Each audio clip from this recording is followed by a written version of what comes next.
right, let's do the weekly update. We've had some price action since our last update where we were falling down, I think, into about here.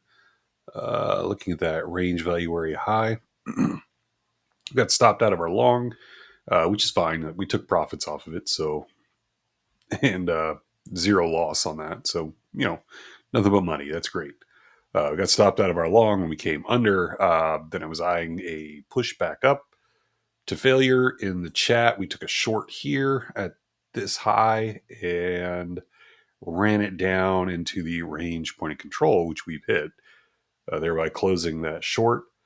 Uh, in my last video, I did say that if we got into this range, I would look into the possibility of going long. We are witnessing that now. I don't see anything on the 4-hour structure, though.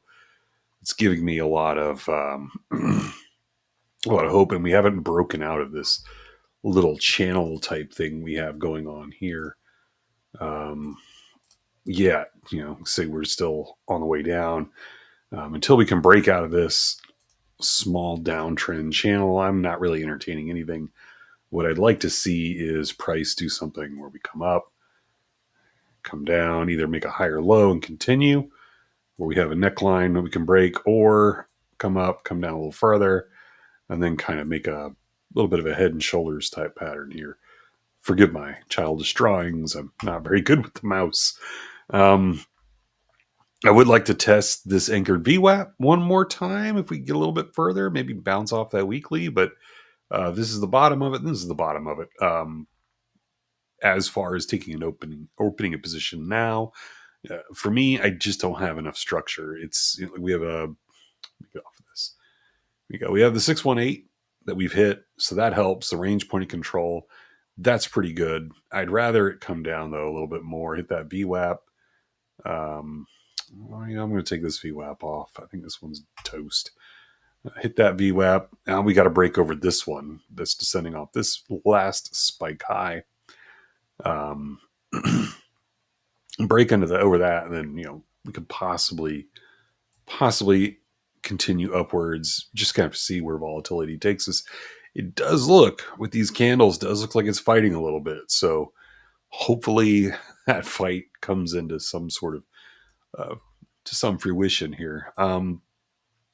If we sink down to that 786, that gives us structure as well. So I'm a big fan of that 786 touch. From highs to lows. So that would give us some structure. That would be ideal if we had some other confluence really to go off of. Otherwise, we have our ascending trend line, and it's no longer the range value area low. If we break and hold under this volume point of control, that becomes a stronger possibility. If we come down, hit that volume point of control. As long as we're looking at volume profile trading and ranges, that could be a move. I thought this was a pretty good low. I'd hate to see that get taken out, just because I hate to see price continue lower at this point. I would like to see Bitcoin continue for another leg up. Somewhere between 116 and 126. I think about 125, 126, somewhere in that area would be an ideal target for the next up run, and then range around in there for a while. That'd be nice. You can look at Ethereum, because I find Ethereum a little more exciting. Just because Bitcoin's already had its runs, it's already exceeded its highs. Ethereum is usually behind Bitcoin in these cycles. It'll take off before the other alts really get their run. I know we've had a few have some really good gains, but we are by no means an alt season yet. The typical pathway is Bitcoin, Ethereum, large caps, small caps, and meme coins last. We haven't really seen that yet, so looking to see if Ethereum can catch some. We haven't looked at this one in a while. Catch some support here as we've dipped below. We're holding right now, holding that 618 retrace from the low to the high.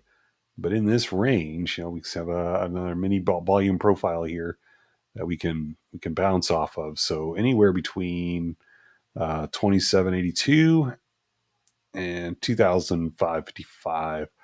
We hold that, then we can run back up, at least hit the volume point of control, coming in here at 3,300, and then this daily up 3,700 to be nice secondary target. At that point, I'd let the rest ride. I have some targets up higher, between 6,000 and 7,300 for some nice cycle highs. We could go higher than that, but for me, that'd be plenty fine.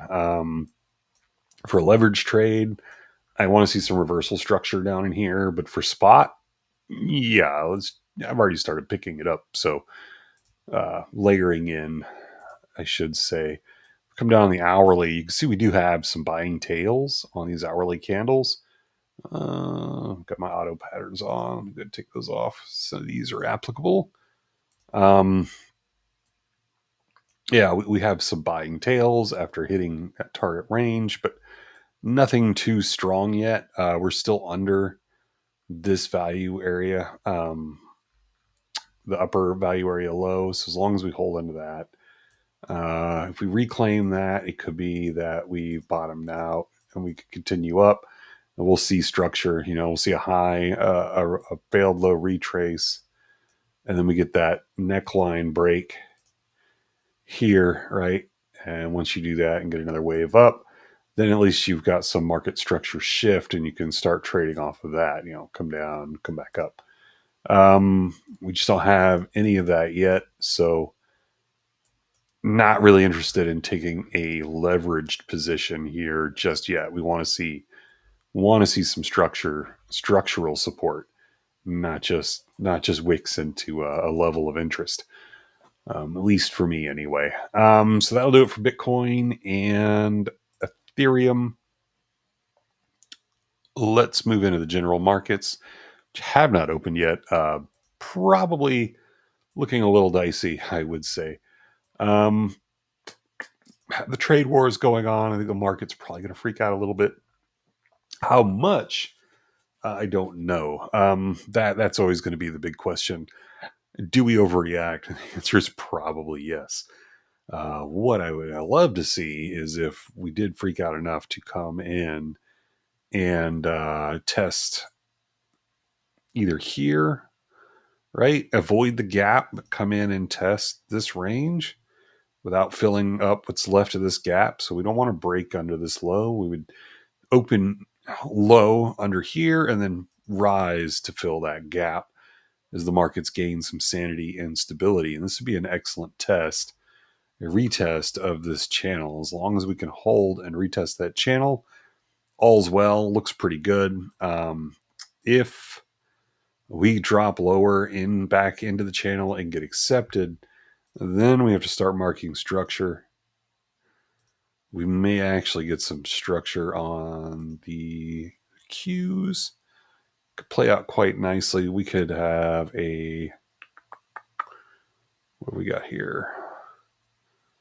That could be good enough for a Gartley, possibly.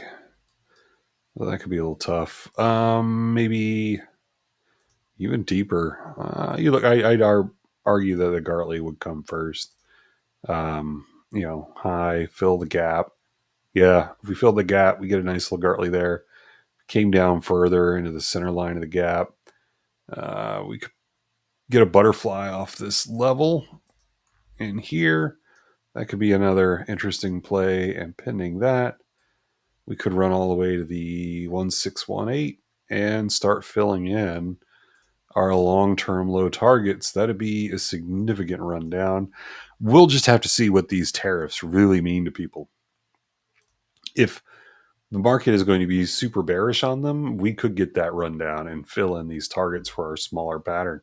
That could shape the way for our larger crash targets down here in the 400s, all the way down to the mid 300s. So that could be quite the move. I still would want to see how the markets open and then how they react before taking any positions on the Qs. And for the SPY, it's going to be essentially the same.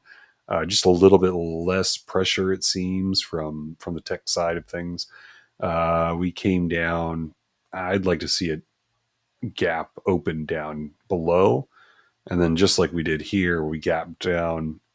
We started to come in and we started to come back in and fill in that gap.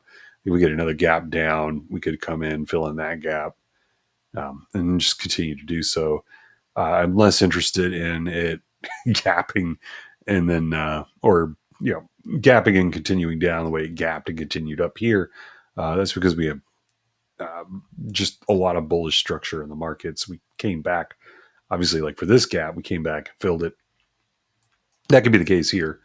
We could gap low, come back up, fill the gap, and then pressure ourselves back down and test that descending trend line as well while forming some structure. So that's the S&P and the Qs. We went over Bitcoin. I tossed in some Ethereum because it's just looking too juicy to leave alone. Um, yeah, that's where I'm looking next, guys. So once we hit this and get it done with, then we'll start looking at our other altcoins. But until then, I'm just layering it on altcoins, just on spot. No leverage trades on any of those yet for me. Look at the Bitcoin dominance has rocketed back into our resistance area. Let's go and look at that on a daily chart. Oh, yeah. And that doesn't have to do with Bitcoin, right? So dominance can rise while price drops. It's the altcoins that are suffering the most right now. And that's what's causing that dominant rise. Now, if we rocket up past this point, then we start building new structure. One, three. All right. So then we can start building crabs up into our next level. Say we break out of this range again. That'd be pretty cool. Head up into this about 65 to 66% Bitcoin dominance. Man, that'd be quite a move. That for me is my last line of bullish targeting. At that point, I'd really be looking into pushing into Ethereum. I think, yeah, Ethereum, maybe some other large caps. We came up into this range and then collapsed back down. I'd really be looking into some Ethereum and some of the other mid and large cap altcoins. Yeah, I really want to see if we could get it just to get that hit. If not, this could be a double top. Let me come down. We got to break back on our lows, and let me go ahead and wipe this off here so we can see it.